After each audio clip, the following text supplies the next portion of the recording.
being here and starting this process? It's a blessing. It's a big blessing. Especially for me, I've been waiting on this my whole life to be able to play in the NFL and to be an Arizona Cardinal and be here today. It's a big blessing. Markus, your thoughts on what you can bring to the table? Obviously, last year, second SEC All-Second team, 10 sacks last year. What do you bring to the table here? Really, I just want to come just do whatever the coaches want me to do at first and see what the coaches want me to do. And after that, I'm just going to come in and play hard, get sacks, get after the quarterback, pass rush, and whatever the coaches want me to do, I'm just ready to play. You talk about your high motor, that you're a non-stop adrenaline kind of player. What inspires you when you get on the football field? At first, I just love the game. I just love the game, love playing football. Then my mom, I play for my family. I don't just play for myself. I play for my family. I got a lot of little cousins back home. I got little brothers that want to grow up playing the NFL too. So it's a big dream of mine. And playing football, I love to play football. And I got, like I said, I got a lot of family members watching me, so I got to look good out there.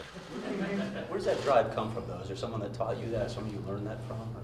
Really, just myself. Of course, my mom and dad always told me to go hard at everything I do growing up, and my big brothers taught me how to play the game. And after that, I just love playing. I'm just a relentless player. That's just how I play. When I get on that field, I'm just gonna do whatever I got to do to make a play. And that's why. And then everybody see me out there playing hard. But really, I can't really say what it is. I just love the game. Markus, I was going to say, when you hear people talk about what you might not have physically, but that he makes up for and want to, is that you take that as a compliment? Does it frustrate you? I mean, how do you kind of take that stuff? Man, I'll be wrong to even let that frustrate me or motivate me.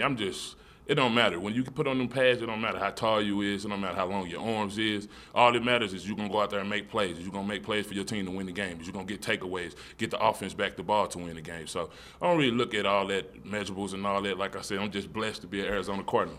Markus, your background as a running back in high school and as good as you were, do you think that helps you fighting an offense, being that you were on that side of the ball? Of course it do. Growing up, I played running back my whole life, and I wanted to go to college to play running back, but I got too big.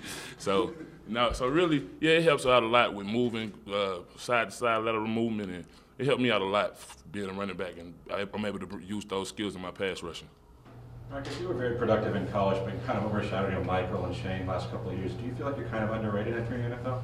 No, I wouldn't say that. I wouldn't say that at all. I wouldn't even say I was overshadowed. If you look at my stats and compare to them guys, my stats is right there with them guys.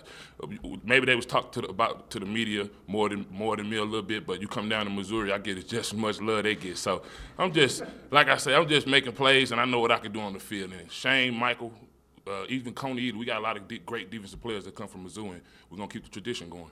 What's the biggest difference between putting your hand in the dirt like you did in college and being an outside linebacker like you will be here? I don't really think it's a big difference at all. I was a linebacker my whole career, rushing the passer from standing up. I did that a lot in JUCO, and three-point stands, I feel like it ain't nothing different. For really, just the three-point stands, you might be a little lower when you get off, but other than that, it's all the same. You got to get off, you got to beat that man, you got to go get the quarterback.